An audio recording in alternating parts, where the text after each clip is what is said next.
السلام عليكم ورحمة الله وبركاته. إن الحمد لله نحمده ونستعينه ونستغفره ونعوذ بالله من شرور أنفسنا وسيئات أعمالنا. من يهده الله فلا مضل له ومن يضلله فلا هادي له، وأشهد أن لا إله إلا الله وحده لا شريك له، وأشهد أن محمدا عبده ورسوله. أما بعد، رب اشرح لي صدري ويسر لي أمري واحلل عقدة من لساني يفقهوا قولي. رب زدني علما رب زدني علما। সম্মানিত আজকের ক্লাসে উপস্থিত সুপ্রিয় দিন দরদি ভাই সকল ও সম্মানিত বোন, আল্লাহ তাবারক ওয়া তাআলার জন্যই সর্বপ্রকারের হামদ প্রশংসা, যিনি আমাদের সকলকে শেখুল ইসলাম ইবনে তাইমিয়া রাহিমাহুল্লাহর যে একটি অন্যতম বই আল আকিদাতুল ওয়াসিতিয়া, এই বইয়ের ধারাবাহিক ক্লাসে আমাদের অংশগ্রহণ করার তৌফিক দিয়েছেন। আজকে প্রায় 58 নম্বর পর্ব ইনশাআল্লাহ আমরা শুরু করব, যেটা আল্লাহ তাবারক ওয়া তাআলার বিশেষ তৌফিক, তার অনুগ্রহ। তারপরে আমাদের সকলের প্রাণ প্রিয় নবী করিম মুহাম্মদ মুস্তাফা সাল্লাল্লাহু আলাইহি ওয়াসাল্লাম, ওনার উপরে অসংখ্য শান্তির ধারা বর্ষিত হোক। আল্লাহুম্মা সাল্লি আলাইহি আল্লাহুম্মা বারিক আলাইহি। আমাদের যেটা চলমান বিষয় ছিল, খুব গুরুত্বপূর্ণ নীতিগত আলোচনা, সবই ক্লাস খুব গুরুত্বপূর্ণ। যে বিষয়টি শুরু হয়েছিল যে আহলুস সুন্নাহ ওয়াল জামাতের মানহাজ, তাদের তরিকা কি, আমরা কিছু বিষয় জেনেছিলাম। তার মধ্যে যেটা মূল বিষয় ছিল যে আহলুস সুন্নাহ ওয়াল জামা তারা অনুসরণ করে, ইত্তেবা করে রাসূল সাল্লাল্লাহু আলাইহি ওয়াসাল্লামের আথার, এবং রাসূল সাল্লামের আথার বলতে তার আদর্শ, তার কর্ম, এবং কোনগুলো কর্ম অনুসরণ যোগ্য কিংবা সেটা করে আল্লাহ তাআলা সন্তুষ্টি লাভ করা হবে, সেটা নিয়ে আলোচনা হয়েছিল। আশা করি আপনারা সকলে বুঝতে পেরেছেন। এরপরে তারই সাথে সংশ্লিষ্ট বিষয় লেখক রাহিমাহুল্লাহ তিনি বলছেন যে ওয়া ইত্তিবা ওয়াসিয়াতি রাসূলুল্লাহ সাল্লাল্লাহু আলাইহি ওয়াসাল্লাম, আহলুস সুন্নাহ ওয়াল জামা তারা অনুসরণ করে রাসূল সাল্লাল্লাহু আলাইহি ওয়াসাল্লামের ওসিয়তের উপরে। আল্লাহ নবী যা ওসিয়ত করেছেন সেটাকে তারা মেনে চলে, সেটাকে তারা অনুসরণ করে।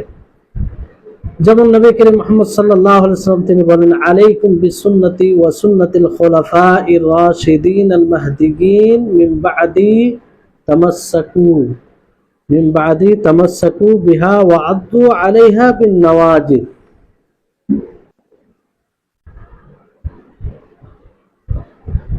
এই হাদিসে নবী করিম মুহাম্মদ সাল্লাল্লাহু আলাইহি ওয়াসাল্লাম ওসিয়ত করেছেন।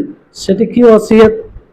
যে তোমরা আমার সুন্নাতকে আর খোলাফায়ে রাশিদিন, হেদায়েত প্রাপ্ত যে খলিফা আমার পরে রয়েছে, চার খলিফা খোলাফায়ে রাশিদিন মাহদিগিন, কিংবা নবী করিম মুহাম্মদ সাল্লাল্লাহু আলাইহি ওয়াসাল্লামের পরবর্তী সাহাবায়ে কেরাম, তাদের সুন্নাতকে আঁকড়ে ধরো। বিশেষভাবে চার খলিফা, তামাসসাকু বিহা, সেটাকে আঁকড়ে ধরো, ওয়া আদ্দু আলাইহা বিন নওয়াজিজ, আর সেটাকে মাড়ি দিয়ে আঁকড়ে ধরো।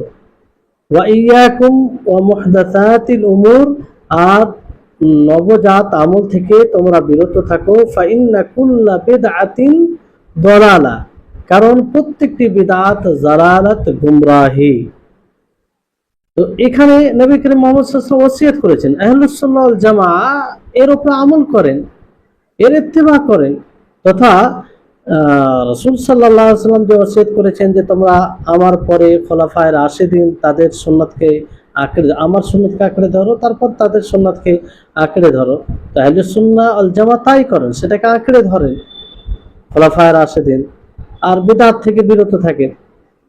তো ইত্তিবা বলতে যেমন রাসূল সাল্লাল্লাহু আলাইহি ওয়াসাল্লামের আদর্শ কিংবা আথার, যেটা কয়েক ভাগে বিভক্ত, সেটা আলোচনা করা হয়েছে। সেটা যেমন অনুসরণ করতে হবে, অনুসরণ করে আহলুস সুন্নাহ ওয়াল জামা।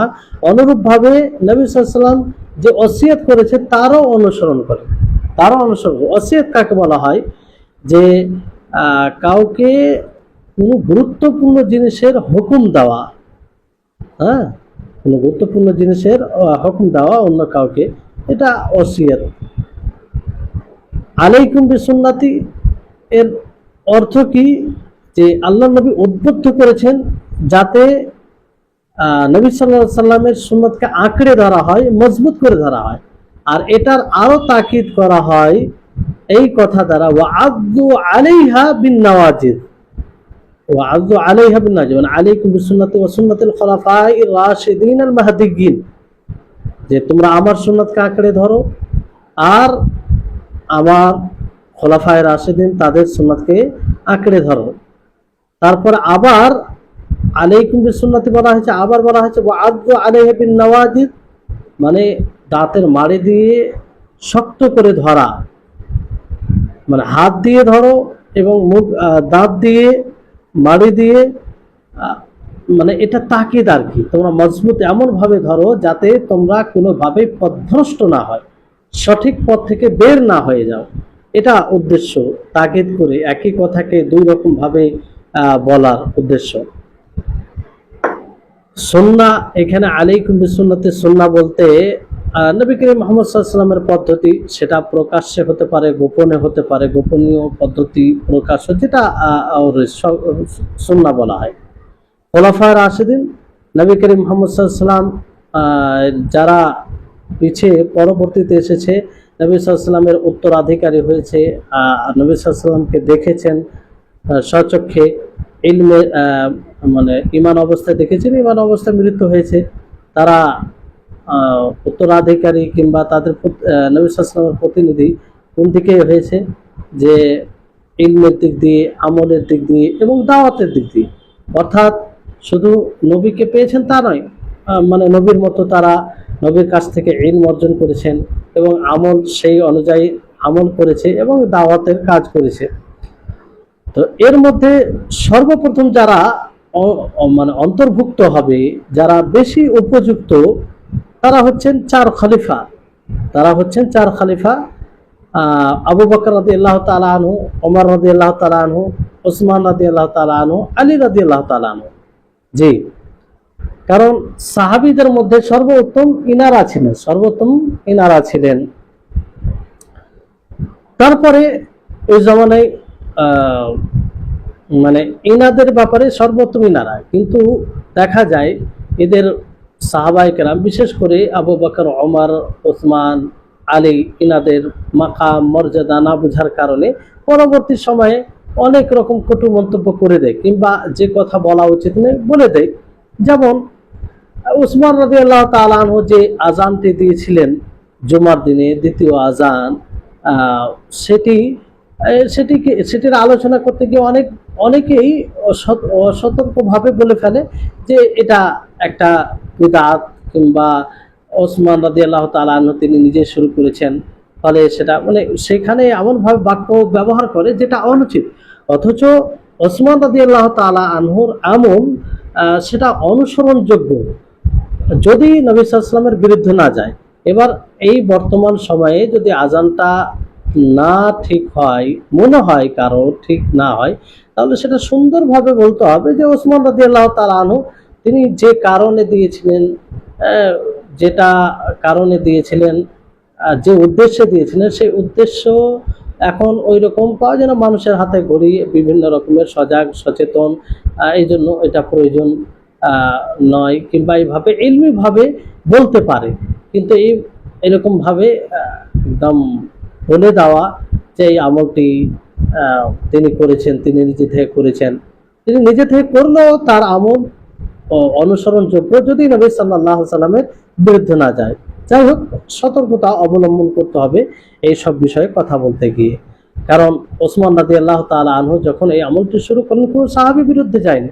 আমি এখানে এটা বিষয় বলতে চাই না যে এখন বর্তমান সময়ে যে আজান দেওয়াটা, দুটো আজান সব জায়গায় দেওয়া সঠিক, এটা বলছি না, কিন্তু ওনাদের ব্যাপারে যখন কোনো কথা আসবে, কোনো আমল, আর সেটা কোনো রকম তো খুব সচেতনভাবে সতর্কতার সাথে কথা বলতে হবে। কারণ ওসমান রাদিয়াল্লাহু তাআলা আনহু যে ভিত্তি কথা বলার কিংবা সেটা শুরু করার, সেটা অবশ্যই মূল জিনিসের ওপরে। তিনি বাইরে কিছু করেনি, নতুন কিছু করেননি, বরং মূল জিনিসকে ভিত্তি করেছিলেন। যাই হোক, সেদিকে আর যাচ্ছে না। তো আহলুস সুন্নাহ ওয়াল জামাআহ এক কথায় তারা অনুসরণ করে সেই জিনিসের যার ওসিয়ত নবী করিম মুহাম্মদ সাল্লাল্লাহু আলাইহি ওয়াসাল্লাম করেছেন। আর নবী সাল্লাল্লাহু আলাইহি ওয়াসাল্লাম ওসিয়ত করেছেন যে তোমরা আমার সুন্নাতকে মজবুত করে ধরে রাখো, আর খোলাফায়ে রাশিদিন হেদায়েত প্রাপ্ত সাহাবীদের সুন্নাতকে ধরে রাখো। তার মধ্যে যে অন্যতম হচ্ছে আবু বকর, ওমর, ওসমান, আলী রাদিয়াল্লাহু তাআলা আনহু, যতক্ষণ পর্যন্ত তাদের কথা নবীর বিরুদ্ধে না যাবে, নবীর বিরুদ্ধে না যাবে। জি, নবীর বিরুদ্ধে যদি যায় কোনো কথা, সংঘর্ষ খায় নবীর কথার সাথে, তাহলে আমরা সেটা নেব না। তবে আমরা ওই বিষয়ে তাদেরকে তাদের উপরে কটু মন্তব্য করতে পারি না, কারণ সেখানে তারা ইজতেহাদ করতে গিয়ে ভুল করতে পারে, ভুল হতে পারে। আর ইজতেহাদে যদি ভুল হয়, তারপরও তিনারা নেকি প্রাপ্ত, নেকি পাবেন। আর যদি সঠিক উপনীত হয়, তাহলে তো দুই নেকি। জি, সেই হাদিসে নবী করিম মুহাম্মদ সাল্লাল্লাহু আলাইহি ওয়াসাল্লাম কি বলেছেন, ওয়া ইয়্যাকুম ওয়া মুহদাসাতিল উমুর, যে তোমরা নব আমল উদ্ভাবিত আমল থেকে তোমরা বিরত থাকো। এখানে মানে সতর্ক করেছেন নবী সাল্লাল্লাহু আলাইহি ওয়াসাল্লাম, আমি তোমাদেরকে সতর্ক করছি, এগুলো আমল থেকে তোমরা বিরত থাকো। এখানে উমুর বলতে কি? উমুর বলতে বিষয়সমূহ দ্বীনের বিষয়, দ্বীনের বিষয়, দুনিয়ার বিষয় নয়। বিদআতের কথা বলতে গেলে অনেকেই বলে যে তাহলে তোমরা দুনিয়াতে বেঁচে থাকতে, চলাফেরা করতে অনেক জিনিস ব্যবহার করো, অনেক জিনিস তোমরা বলো যেগুলো নবী সাল্লাল্লাহু আলাইহি ওয়াসাল্লামের যুগে ছিল না, নবী সাল্লাল্লাহু আলাইহি ওয়াসাল্লাম করেনি, সাহাবায়ে কেরাম করেনি, তাহলে সেটিও বিদআত। আসলে তারা হয়তো স্বইচ্ছায় মানে এগুলো কথা বলে, বিভ্রান্তিকর, জেনে বুঝেও, আর না হয় তারা এই হাদিসকে মোটেই বুঝেনি। কারণ এখানে অমুর বলতে দ্বীনি বিষয়, দ্বীনের বিষয়, দুনিয়ার বিষয় নাই। কারণ দুনিয়ার বিষয় বিদআত হয় না, দুনিয়ার বিষয় এই হাদিসের অন্তর্ভুক্ত নয়। দুনিয়ার বিষয় আসলে হচ্ছে হালাল, দুনিয়ার যে কোনো বিষয় আপনি করতে পারেন, আসলে আপনি করতে পারেন, মুবাহ আবার আপনার জন্য, হালাল আপনার জন্য। কেউ যদি হারাম বলে, তাকে দলিল দিতে হবে, যেটা গত ক্লাসে আপনাদেরকে বলা হয়েছে যে যে ফিল মুআমালাত আল আসল ফিল মুআমালাত আল হিল, যে মুআমালাতের মধ্যে পার্থিব বিষয়ে আসল হচ্ছে হালাল। যদি কেউ হারাম বলে, তাকে দলিল দিতে হবে। তো দুনিয়ার বিষয়ে কিছু বিদআত হয় না, কারণ এটা দুনিয়ার বিষয়, আসল হালাল। যদি হারাম হয়, তা থেকে বিরত থাকতে হবে। জি, কিন্তু ইবাদতের ক্ষেত্রে আসলে কি? ইবাদতের ক্ষেত্রে আসল হারাম, সেখানে যদি করে কেউ কোনো ইবাদত, তাহলে তাকে দলিল দিতে হবে। দলিল বিহীন যদি কেউ কিছু করে, তাহলে সেটাই হবে বিদআত। দলিল বিহীন কোনো আমল করা, দিনের মনে করে করা, আর সেই আমল দ্বারা আল্লাহ তাআলাকে সন্তুষ্টি লাভ করছি মনে করে করা, এটা কি হবে? বিদআত হবে, যেটা হারাম হবে। যেটা কি হবে? হারাম হবে। জি, আসলে দিনের বিষয়ে, ইবাদতের বিষয়ে আসল মামনু, হারাম করলে এর পিছনে দলিল থাকতে হবে, এর পিছনে দলিল থাকতে হবে।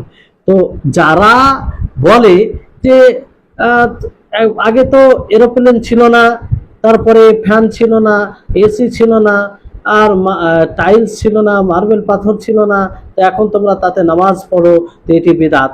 এটা অজ্ঞতা, জেহালাত। হ্যাঁ, এটা এক প্রকার জেহালাত, অজ্ঞতা। কারণ এগুলো বিদআত হয় না।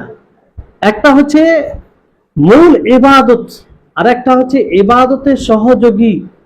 আপনি টাইলস লাগা মসজিদে নামাজ পড়বেন, তো ভালো লাগবে, আপনি খুশুর সাথে নামাজ পড়বেন, এটা সহযোগী, এটা ইবাদতের মধ্যে আসে না। আপনি মাটিতে নামাজ পড়লেও আপনার ইবাদত হবে। জি, আর প্লেনে আপনি যাচ্ছেন কোথাও, তো আপনাকে নামাজের সময় হয়ে গেছে, নামাজ পড়তে হবে। তো মূল কেউ প্লেনে নামাজ পড়া এটা মানে খাস ইবাদত এটা মনে করে না, সেখানে নামাজের সময় হয়ে যায় বলে নামাজ পড়ে, তো প্লেনে নামাজ পড়া বিদআত। এগুলো নির্বোধের পরিচয় দেওয়া যারা এই ধরনের কথা বলে। জি, তো দুনিয়ার বিষয়ে বিদআত কিছু হয় না। দুনিয়ার বিষয়ে, জাগতিক বিষয়ে বিদআতের কোনো সম্পর্ক নেই। বিদআতের সম্পর্ক কার?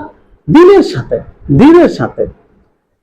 নবী করিম মুহাম্মদ সাল্লাল্লাহু আলাইহি ওয়াসাল্লাম তারপরে কি বলেছেন যে ওই হাদিসে, ফাইন্না কুল্লা বিদআতিন দালালা, যে প্রত্যেকটি বিদআত গুমরাহ, পথভ্রষ্ট, হ্যাঁ, দিশাহীন, পথভ্রষ্ট। তা থেকে নবী সাল্লাল্লাহু আলাইহি ওয়াসাল্লাম একদম টোটালি মানে সতর্ক করেছেন, মানে তাকিদ করে।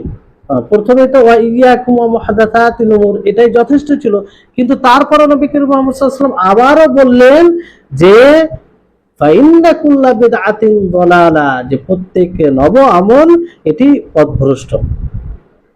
তো এটা ব্যাপকতার উপরে করে। জি, তো রাসূল সাল্লাল্লাহু আলাইহি ওয়াসাল্লাম যা বলেনি, যা করেনি, যা যা তিনি সমর্থন করেনি, সেটাকে ইবাদত ভেবে করা, শরীয়তের অংশ ভেবে করা, এটাই হচ্ছে বিদআত, এটি হচ্ছে বিদআত। জি, তাহলে এটা যেমন, কেন নবী করিম মুহাম্মদ সাল্লাল্লাহু আলাইহি ওয়াসাল্লাম যা বলেননি সেটি বিদআত হবে? আল্লাহ নবী মুহাম্মদ সাল্লাল্লাহু আলাইহি ওয়াসাল্লামের উপরে আল্লাহ তাবারক ওয়া তাআলা শরীয়ত নাযিল করেছেন, তাই তো? শরীয়ত নাযিল করেছেন, তো তিনি শরীয়তের ব্যাপারে বেশি জানবেন।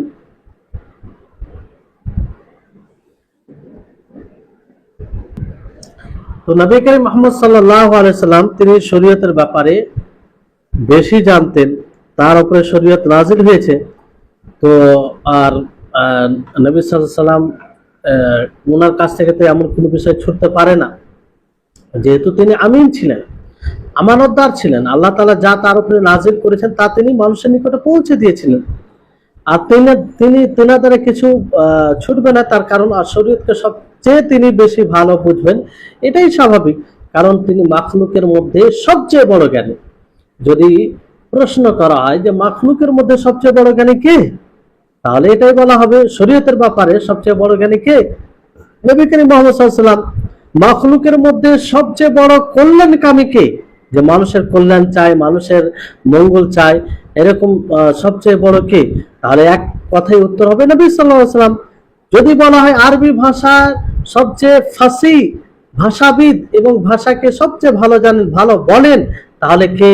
তাহলে এক কথায় বলা হবে নবী সাল্লাল্লাহু আলাইহি ওয়াসাল্লাম। অনুরূপভাবে সবচেয়ে সত্যবাদী কে ছিলেন, খবর কোন সংবাদ দিতে গিয়ে সবচেয়ে বড় সত্যবাদী ছিলেন, কে ছিলেন? এক কথায় উত্তর হবে নবী করিম মুহাম্মদ সাল্লাল্লাহু আলাইহি ওয়াসাল্লাম।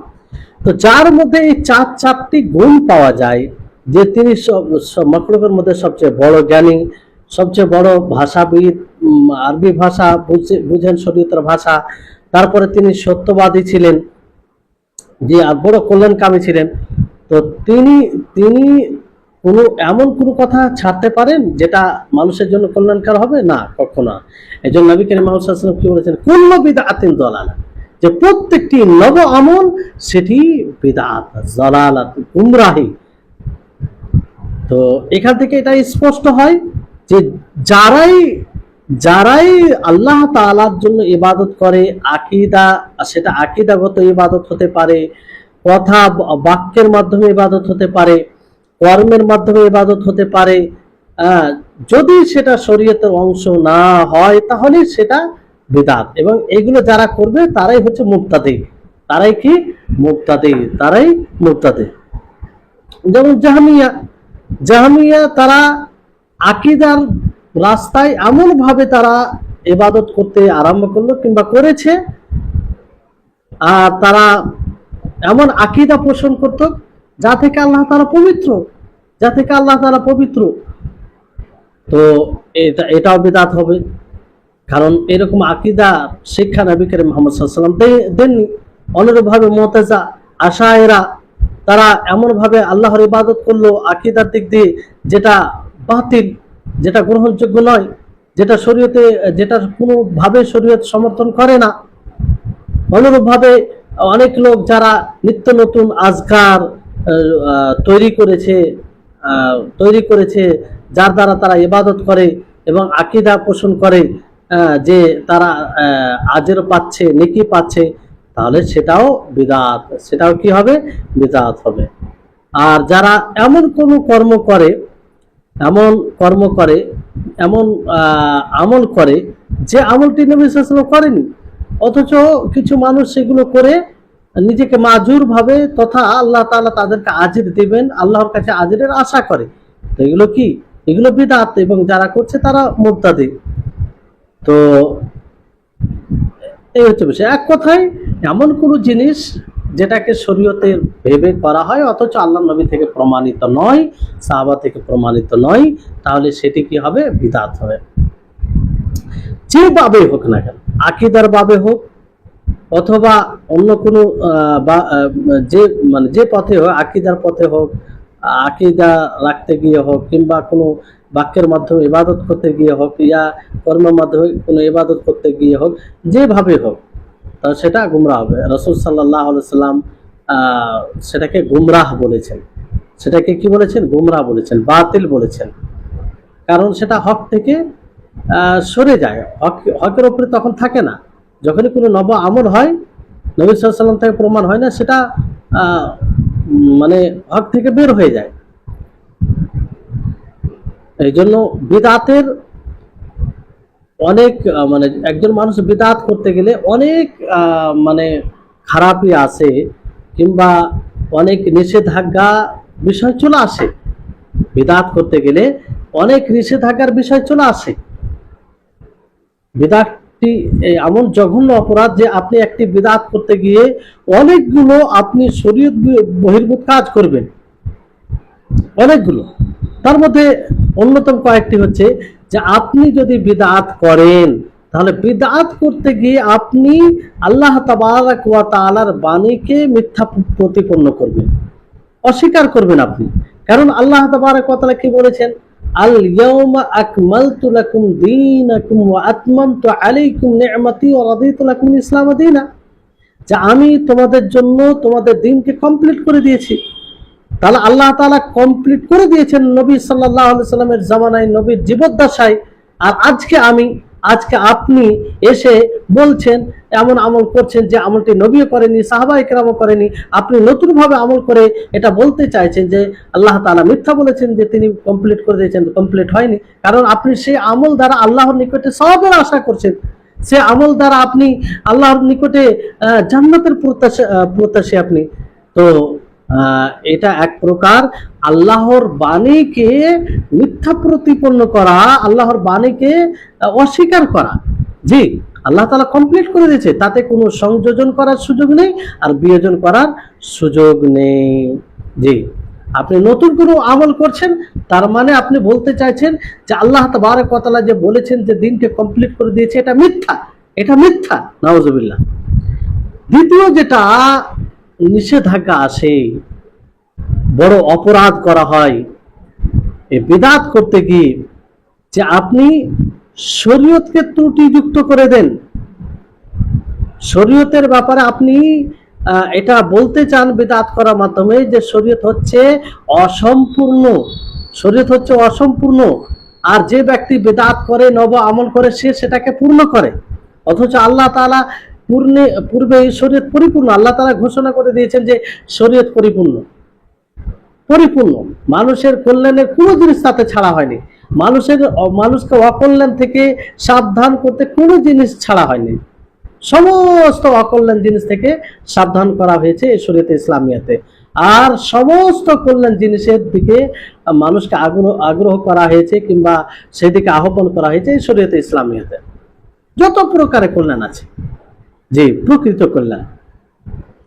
তাহলে বিদআত করা মানে আপনি শরীয়তকে অসম্পূর্ণ বলে ঘোষণা করছেন। তাহলে কত বড় দুঃসাহসিকতাটা, কত বড় এটা দুঃসাহস। তৃতীয় যেটা অপরাধ করা হয় বিদআত করতে গিয়ে, যে আপনি সেই সব মুসলিমদেরকে ত্রুটিযুক্ত মনে করছেন, সেই সব মুসলিমদের ব্যাপারে আপনি মানে কুমন্তব্য করছেন যে তারা পুরো দিনকে আমল করেনি, যারা গত হয়ে গেছে। যেমন আপনি এখন নতুন আমল করছেন, বিদআত করছেন, নতুন আমল করছেন, তো তার মানে আপনি কি বলতে চান? সাহাবায়ে কেরাম তো সে আমলটি করেনি, তার মানে সাহাবায়ে কেরাম দ্বারা এই আমলটি ছুটে গিয়েছে, সাহাবায়ে কেরাম দ্বারা এই আমলটি ছুটে গেছে, আর আপনি করে ফেললেন, মানে আপনি তাদের চেয়ে বেশি ভালো আমল করে নিলেন, অতিরিক্ত আমল করলেন, তারা করেনি, তাহলে আপনি তাদেরকে আপনি নিচে করে দিলেন, কিংবা তাদেরকে ত্রুটিযুক্ত মনে করলেন। এত বড় একটা মানে তাদের দিনকে আপনি অসম্পূর্ণ মনে করলেন, কিন্তু তারা করেনি, আপনি করছেন, তারা করেনি তা আপনার হিসাবে তারা অসম্পূর্ণ, আর আপনি করছেন, মানে আপনি ওই বিষয়ে এগিয়ে গেলেন। তাহলে কত বড় একটা দুঃসাহসিকতা দেখানো হয়, কত বড় অপরাধ করা হয় এই বিদআত করতে গিয়ে। চতুর্থ যেটা অপরাধ করা হয় বিদআত করতে গিয়ে, সেটা হচ্ছে যে দেখেন, একজন মানুষ যখন বিদআত করে, যখনই সে বিদআত করে, ওই জায়গায় যেটা সুন্নাহ ছিল সেটা বিলুপ্ত হয়ে যায়, বিদআত যেখানে, সেখানে সুন্নাত থাকে না, সুন্নাত যেখানে থাকে সেখানে বিদআত থাকে না। দুটো জিনিস এক অপরের বিপরীত। আপনি একটি বিদআত করতে গেলে সেখানে যেটা সুন্নাহ রয়েছে সে সুন্নাহটি উঠে যাবে, সে সুন্নাহটি কি হবে, উঠে যাবে। এটাই যেমন সালাফগণ বলেন যে মা আহদাসা কওমুন বিদআতান ইল্লা হাদামু মিসলাহা মিনাস সুন্নাহ, যে যখনই কোনো কওম সম্প্রদায় বিদআত করেছে, নব আমল করেছে, ঠিক ওই মতোই সুন্নাত তাদের কাছ থেকে উঠে গেছে। আর এরকম উদাহরণ অনেক আছে। এরকম উদাহরণ যেমন দেখবেন যে অনেক জায়গায় ফরজ সালাতের পরে সম্মিলিত মুনাজাত, একসাথে মুনাজাত করা, যেটা প্রমাণ নেই, যেটা বিদআত, কিন্তু যারা করে তারা কি করে, ওটা নিয়ে এত ব্যস্ত থাকে যে ওই জায়গায় যে সুন্নাহ আমলগুলো সেটা ছেড়ে দেয়। যেমন ফরজ সালাতের পরে যেগুলো আজকার রয়েছে, নবী করিম মুহাম্মদ সাল্লাল্লাহু আলাইহি ওয়াসাল্লাম পড়তেন, এগুলো প্রমাণিত, তো সেগুলো আর পড়ে না, দোয়া নিয়ে ব্যস্ত থাকে, আর এদিকে তারা গুরুত্ব দেয় না। তো একটি বিদআত করার কারণে এতগুলো সুন্নাহ তাদের কাছে ছুটে যায়। এটাই স্বাভাবিক, যেখানে বিদআত হবে সেখান থেকে সুন্নাহ উঠে যাবে, আর যেখানে সুন্নাহর প্রতি দৃঢ় হবে মানুষ, ওখান থেকে বিদআত উঠে যাবে। আপনি দেখেন যে সব জায়গায় বিদআত হয়, যারা বিদআত করে তাদের মধ্যে সুন্নাতের ঘাটতি থাকে, তারা প্রকৃত সুন্নাত তাদের মধ্যে থাকে না। জি, তো এটা একটা অপরাধ, বিদআত করতে গেলে এরকম একটা ক্ষতি হবে। পঞ্চম যেটা অপরাধ করা হয় বিদআত করতে গিয়ে, যে দেখেন বিদআত করার কারণে উম্মতের মধ্যে বিচ্ছিন্নতা, ফাটল, উম্মত আলাদা আলাদা হয়ে গেছে, খন্ড খন্ড হয়ে গেছে। কেন, কিসের কারণে? বিদআতের কারণে। বিভিন্ন মানুষ আলাদা আলাদা আমল করছে, নব আমল করছে, আর তারা সেটা করে তারা নিজেদেরকে হক পন্থী বলে দাবি করে, আর বাকিদেরকে পথভ্রষ্ট মনে করে, বাকিদেরকে জাহান্নামী মনে করে, বাকিদেরকে মনে করে যে তারা সঠিক ইসলামের উপরে নেই, আর তারা নিজেকে হক মনে করে। তো এইভাবে তারা নিজেকে হক মনে করে। একদিকে আহলুস সুন্নাহ ওয়াল জামা যারা সঠিকের উপরে আছে, তারা তো নিজেকে হক মনে করবে এবং অন্যদেরকে বাতিল মনে করবে। তো এইভাবে উম্মতের মধ্যে তাফারাকা, উম্মতের মধ্যে বিচ্ছিন্নতা, উম্মতের মধ্যে ফাটল দেখা যায়। এই জন্য যারা বলে যে ঐক্য সৃষ্টি করার জন্য সবার সাথে এক হতে হবে, আর এর মূল উৎস হচ্ছে যে মানে ছোট ছোট বিষয়কে বলতে হবে না, এটা একটা ভিত্তিহীন কথা। দেখেন, ঐক্য সৃষ্টির অন্যতম পথ হচ্ছে যে আপনি বিদআতকে বর্জন করুন, সহিহ সুন্নাহকে আঁকড়ে ধরুন, সরল পথকে আঁকড়ে ধরুন, আল্লাহর প্রকৃত দ্বীনকে বাস্তবায়ন করুন। স্বাভাবিকভাবেই মানুষের মধ্যে ঐক্যতা সৃষ্টি হবে, মানুষ এক প্ল্যাটফর্মে আসবে, মানুষ বিচ্ছিন্ন হবে না, মানুষের মধ্যে ফাটল ধরবে না, কারণ তাদের দ্বীন এক হবে, তাদের কিতাব এক হবে, তাদের উদ্দেশ্য এক হবে, আর তাদের দ্বীন এক হওয়া মানে সেই দিনকেই পালন করবে যে দিন নবী সাল্লাল্লাহু আলাইহি ওয়াসাল্লাম দিয়ে গেছেন। কিন্তু বিদআত করার ফলে প্রকৃত দ্বীনের উপরে অনেক মানুষ থাকে না, ভিন্ন ভিন্ন সব পদ্ধতিতে আমল করে, নব আমল করে, ফলে আলাদা আলাদা হয়ে যায়, ফাটল ধরে যায়। তো এত বড় একটা অপরাধ করা হয় বিদআত করার মাধ্যমে, কিন্তু এত বড় একটা অপরাধ হয়। জি, তো এই হচ্ছে এগুলো খারাপই, কিংবা এগুলো নিষেধাজ্ঞা বিদআত করতে গিয়ে স্বাভাবিকভাবে চলে আসে। বিদআত করা মানে যে ব্যক্তি মুবতাদি হয়, স্বাভাবিকভাবে তার বিবেকে ঘাটতি আছে, এটাই বোঝা যায়। এবং তার দিনও ঘাটতি আছে, তার দিনও ঘাটতি আছে, জেহালাত আছে। কারণ একজন বিবেক সম্পূর্ণ লোক কখনো এই নব আমল করতে পারে না। কারণ সঠিক সুস্থ বিবেকের দাবি কি হবে?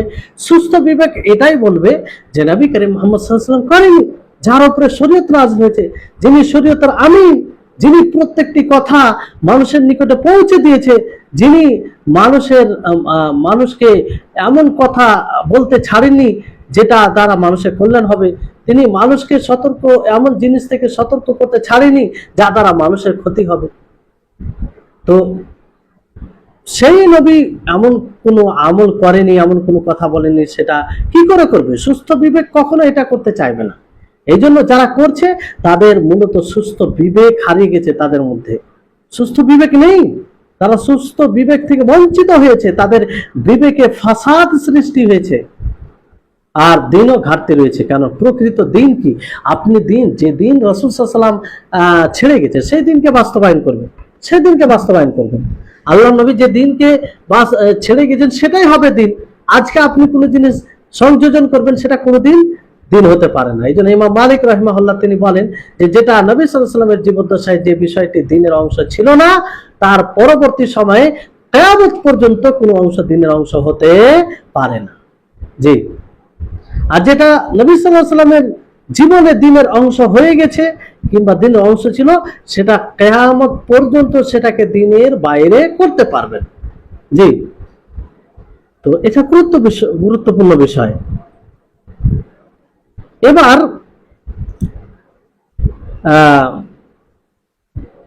এবার এখান থেকে যেটা বোঝা যায় যে বিদআত, সকল বিদআত পথভ্রষ্ট, কুল্লা বিদআতিন দালালা।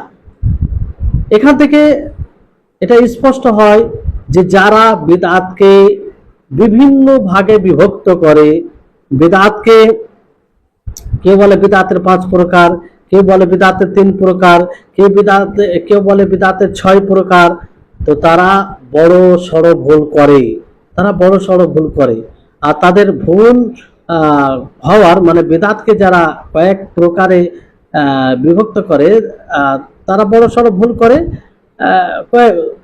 দুটো কারণের মধ্যে কোনো একটা কারণ হবে। একটা হয় তারা মানে শরীয়তে বিদআতের সংজ্ঞা রয়েছে কিংবা বিদআতে যে বিশেষ বৈশিষ্ট্য থাকবে সেটা তারা ফিট করে না, সেটাকে তারা লক্ষ্য রাখে না, এই জন্য বিদআতের বিভিন্ন প্রকার তারা বর্ণনা করে। অথবা এরকমও হতে পারে যে সেটা ভালো নয় অথচ তারা সেটাকে ভালো মনে করে, ভালো নয় কিন্তু তারা ভালো মনে করে। এই কারণে বিদআতকে তারা বিভিন্ন প্রকার দিয়ে বর্ণনা করে। এটা বিদআত বিভিন্ন প্রকার হতে পারে না, বিদআত সাইয়্যিআ, বিদআতে হাসানা, যে মন্দ বিদআত আর ভালো বিদআত, এরকম কোন শরীয়তে এরকম কোন বিদআতে বিভক্ত নেই, ভাগ নেই। কারণ নবী করিম মুহাম্মদ সাল্লাল্লাহু আলাইহি ওয়াসাল্লাম স্পষ্ট বলেছেন কুল্লু বিদআতিন দালালা, যে প্রত্যেকটি বিদআত গুমরাহ, পথভ্রষ্ট। তো কুল্লা মানে সব, মানে ব্যাপকভাবে বলা হয়েছে। তো কোনোভাবে এখানে সুযোগ নেই যে বিদআতের প্রকার করা যাবে। বিদআত বলতে গুমরাহি, বিদআত বলতে পথভ্রষ্টতা, বিদআত বলতেই সেটা শরীয়তের অংশ হতে পারে না। এবার যদি আপনি বলেন যে আমিরুল মুমিনিন ওমর ফারুক রাদিয়াল্লাহু তাআলা আনহু তিনি যখন ওই সব মানুষদের ক্ষেত্রে বলে যারা রমজান মাসে এক ইমামের পিছনে একসাথে নামাজ পড়ছিল, তাদের নামাজ পড়া দেখে তিনি কি বলেছিলেন? তিনি বলেছেন নি'মাতিল বিদআহ হাদিহি ফাআতনা আলাইহা ওয়া সাম্মাহা বিদআহ। তিনি বলেন যে কতই সুন্দর একটি বিদআত, মানে নতুন আমল, আর এর উপরে তাদের প্রশংসা তিনি করলেন, আর তিনি এটাকে বিদআত বলে আখ্যায়িত করলেন। তো এর উত্তর কি হবে? এখানে তো ওমর ফারুক রাদিয়াল্লাহু তাআলা আনহু বিদআত বলেছেন, আর যদি বিদআত ওরকম হয় তাহলে ওমর ফারুক রাদিয়াল্লাহু তাআলা আনহু এটা কেন বলবেন? কারণ বিদআত তো পথভ্রষ্ট। এর উত্তর কি হবে? উত্তর হচ্ছে যে আমরা ওমর ফারুক রাদিয়াল্লাহু তাআলা আনহু যেটা বলেছেন সেটা থেকে লক্ষ্য করব আসলে ওমর ফারুক রাদিয়াল্লাহু তাআলা আনহু যে বিদআতের কথা বলেছেন যে নি'মাতিল বিদআ হাদিহি, এটা খুব সুন্দর বিদআ, মানে খুব সুন্দর একটি নতুন পদ্ধতি, এটা এটা আসলে শরীয়ত হিসেবে বিদআত বলেনি।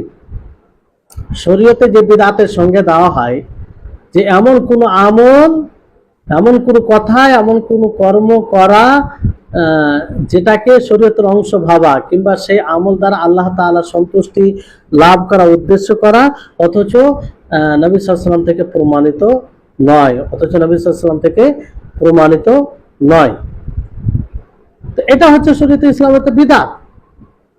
কিন্তু এই বিদআত এই সংজ্ঞা হিসেবে ওমর রাদিয়াল্লাহু তাআলা আনহু তিনি বলেননি, তিনি শাব্দিক অর্থ হিসেবে বলেছেন, শরীয়তের সংজ্ঞা হিসাবে তিনি বলেনি।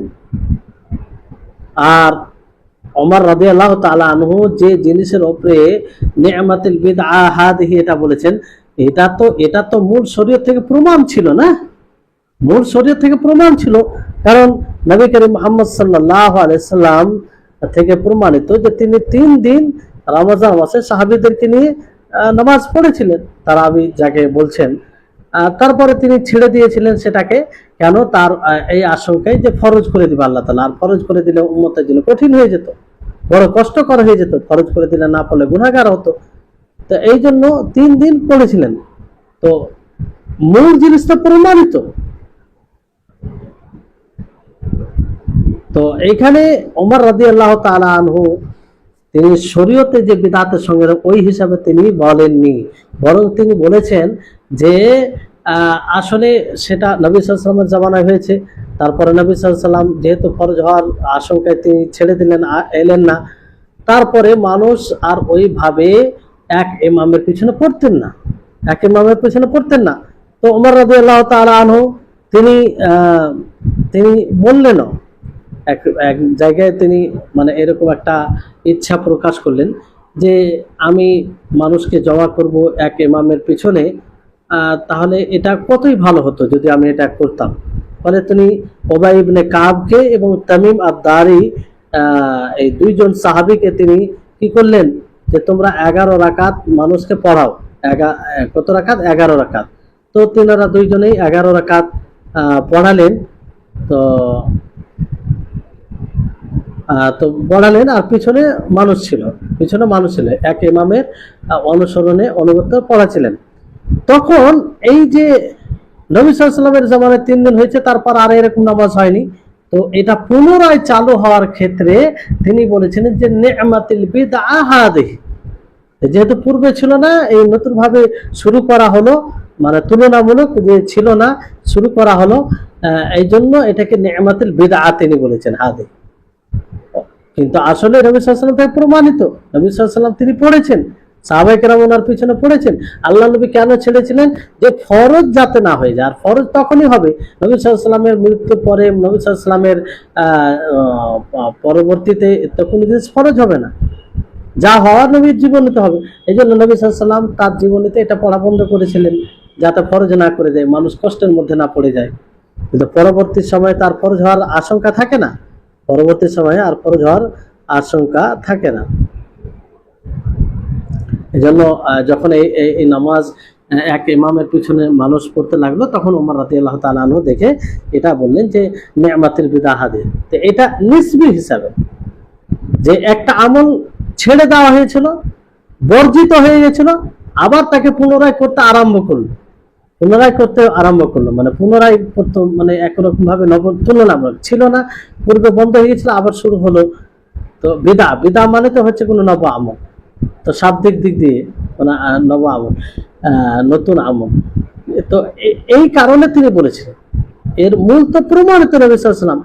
তো এটা তো বিদআত হতে পারে না, এটা বিদআতই হবে না, মানে ওই শরীয়তে যে সংজ্ঞা রয়েছে ওই বিদআত হবে না এটা। তো এটাকে বিদআতে ওমর রাদিয়াল্লাহু তাআলা আনহু তিনি শরীয়ত হিসেবে বিদআত বলেননি, শরীয়তে যে বিদআতের সঙ্গে দেওয়া হয় সেই হিসেবে সেটাকে তিনি বিদআত বলেনি। বরং যদি শরীয়ত হিসেবে সেটা বিদআত হতো, তো ওমর রাদিয়াল্লাহু তাআলা আনহু তার প্রশংসা করতো? কখনো করতেন না তিনি, বরং আরো তিনি সতর্ক করতেন মানুষকে নিষেধ করতেন যে তোমরা এটা কি করছো, এটা তো বিদআত, যে বিদআতের পরিণাম ভালো নয়, যে বিদআত থেকে নবী করিম মুহাম্মদ সাল্লাল্লাহু আলাইহি ওয়াসাল্লাম বারবার সতর্ক করেছেন, যে বিদআতের কোনো শরীয়তে ইসলামিয়াতে জায়গাই নেই। তিনি তো সতর্ক করতে পারতেন, তিনি সতর্ক করেছেন না? সতর্ক করেননি, কারণ তিনি শরীয়তে যেটা বিদআত বলা হয় সেই হিসাবে সেই বিদআতকে বিদআত বলেননি, তাকে বিদআত বলেননি। আর কেনই বা বলবে? কারণ ওটা তো নবী সাল্লাল্লাহু আলাইহি ওয়াসাল্লাম থেকে প্রমাণিত, এটা তো নবী সাল্লাল্লাহু আলাইহি ওয়াসাল্লাম থেকে প্রমাণিত। তো এখান থেকে এটা স্পষ্ট হয় যে রাসূল সাল্লাল্লাহু আলাইহি সাল্লামের কালাম, রাসূল সাল্লাল্লাহু আলাইহি সাল্লামের কথা, এটা ওমর রাদিয়াল্লাহু তাআলা আনহুর কথা বিরুদ্ধে যায় না। তো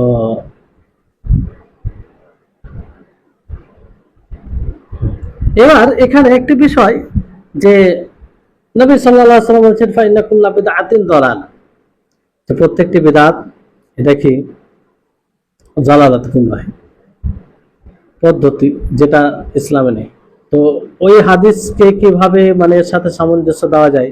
আল্লাহ নবী যে হাদিসে বলছে মান সান্না ফিল ইসলামে সুন্নাতান হাসাতান, যে ব্যক্তি ইসলামে সুন্নাহ ভালো সুন্নাহ করবে, ভালো পদ্ধতি কোনো করবে, ফালাহু আজরুহা, তো তার জন্য তার আজর রয়েছে, ও আজরু মান আমিলা বিহা ইলা ইয়াউমিল কিয়ামা, আর যে কিয়ামত পর্যন্ত যে যারা আমল করবে তারা তাদেরও আমল নেকি পাবে। তো এখানে আল্লাহ নবী কি বলেন, যদি কোনো মানুষ ভালো কোনো পদ্ধতি তৈরি করে, ভালো কোনো, তো নবী সাল্লাল্লাহু আলাইহি সাল্লামের যতগুলো কথা আছে, যতগুলো বাণী আছে, সেটা এক অপরের সত্যায়ন করে, বিরোধিতা করে না। সেই কথাগুলো এক অপরে মানে একটি কথা আর একটি কথার বিরোধী হয় না। তিনি ভালো সুন্নাত থেকে কি উদ্দেশ্য নিয়েছেন? সুন্নাহ আল মাশরুআ, মানে শরীয়ত সম্মত কেউ যদি পদ্ধতি তৈরি করে, যেটা দেখে মানুষ অনুসরণ অনুকরণ করে উদ্বুদ্ধ হয়, তাহলে এটা উদ্দেশ্য, এটা উদ্দেশ্য। তো যেমন এই হাদিসে মান সান্না ফিল ইসলামে সুন্নাতান হাসানাতান ফালাহু আজরুহা ওয়া আজরু মান আমিলা বিহা ইলা ইয়াউমিল কিয়ামা। তো এই হাদিসের বলার কিছু কারণ রয়েছে। নবী করিম মুহাম্মদ সাল্লাল্লাহু আলাইহি সাল্লামের নিকটে একবার কোনো জায়গা থেকে লোক আসে, আর তার অবস্থা দেখে নবী সাল্লাল্লাহু আলাইহি সাল্লাম অতি মানে দয়া মানে তার উপরে সাফকাত করলেন কিংবা দয়া করেন, যে যেমন দেখা তাকে হয়তো সহযোগিতার আবেদন করেছিল কিংবা আবেদন না করলেও তার অবস্থা দেখে হয়তো আল্লাহ নবী বুঝতে পেরেছিলেন। ফলে তিনি কি বললেন যে তোমরা যে যা পারো দাও। তো ওর মধ্যে একজন ব্যক্তি পয়সার একটা পলিথিন বলতে পারেন কিংবা ব্যাগ বলতে পারেন কিংবা বোরা, যাই হোক, এরকম একটা কিছু তাতে ভরে পয়সা এনে নবী সাল্লাল্লাহু আলাইহি ওয়াসাল্লামের সম্মুখে রেখে দেন। তো এই আমলটি দেখে নবী করিম মুহাম্মদ সাল্লাল্লাহু আলাইহি ওয়াসাল্লাম খুব মুগ্ধ হলেন, খুব খুশি হলেন। তো এটা দেখে তিনি বললেন যে মান সান্না ফিল ইসলামি সুন্নাতান হাসানাতান ফালাহু আজরুহা ওয়া আজরু মান আমিলা বিহা ইলা ইয়াউমিল কিয়ামা, যে ব্যক্তি ইসলামে সঠিক সুন্নাত, উত্তম সুন্নাহ চালু করবে, তার জন্য তার আজর রয়েছে, এবং সেই ব্যক্তিরও আজর রয়েছে যে কিয়ামত পর্যন্ত তার উপরে আমল করবে।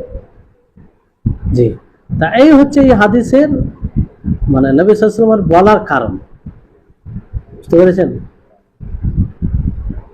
তারপরে এখানে সুন্নাহ হাসানা থেকে উদ্দেশ্য কি, কিংবা বলা যেতে পারে সুন্নাহ হাসানা থেকে উদ্দেশ্য হচ্ছে যে এমন কিছু করা, মানে এমন কিছু মাধ্যম দেওয়া মানুষকে, যে মাধ্যম ধরে মানুষ আরো কাম করতে পারে। যেমন কোন আলেমের বই নিয়ে ছাপিয়ে বন্টন করা।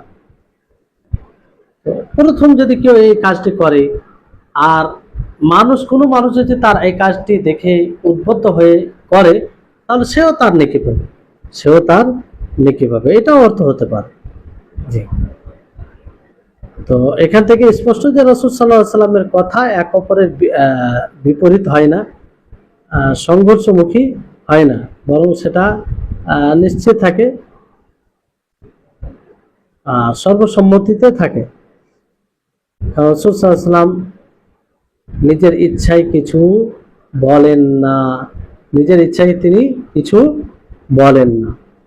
যা কিছু বলেন শরীয়তের ব্যাপারে আল্লাহ তাআলার পক্ষ থেকে তিনি বলেন। ফলে নবী সাল্লাল্লাহু আলাইহি সাল্লামের কথার মধ্যে সাংঘর্ষিকতা কিংবা এক অপর বিরোধী, একটি কথা আর একটি কথার বিরোধী পাওয়া যাবে না। কারণ তিনি তো নিজের কথা ব্যক্ত করেন না। শরীয়তের ব্যাপারে আল্লাহ তাআলা যা তার উপর ওহী করেন কিংবা ইলহাম করেন সেগুলোই তিনি বলেন।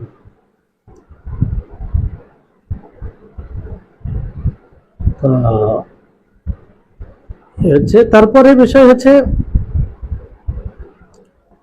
বাস এখান থেকে থাক আজকের মতো। ইনশাআল্লাহ ফের পরবর্তীতে ক্লাস হবে না, কিছুক্ষণ পড়াবো। আচ্ছা, আগে ইনশাআল্লাহ পরবর্তী। আল্লাহ তাআলা যেন আমাদের সকলকে ভালোভাবে বোঝার তৌফিক দান করেন, আমাদের সকলের ইলম বারাকা দান করেন, আর আল্লাহ তাআলা আমাদের সকলকে ইলম অর্জনের প্রতি প্রকৃতরূপে আগ্রহী করে গড়ে তুলবেন। সার্বিকভাবে আমাদের সকলকে যেন আল্লাহ তাআলা তৌফিক দান করেন। ওয়া আখির দাওয়ানা আনিল হামদুলিল্লাহি রাব্বিল আলামিন। আসসালামু আলাইকুম ওয়া রাহমাতুল্লাহি ওয়া বারাকাতুহু।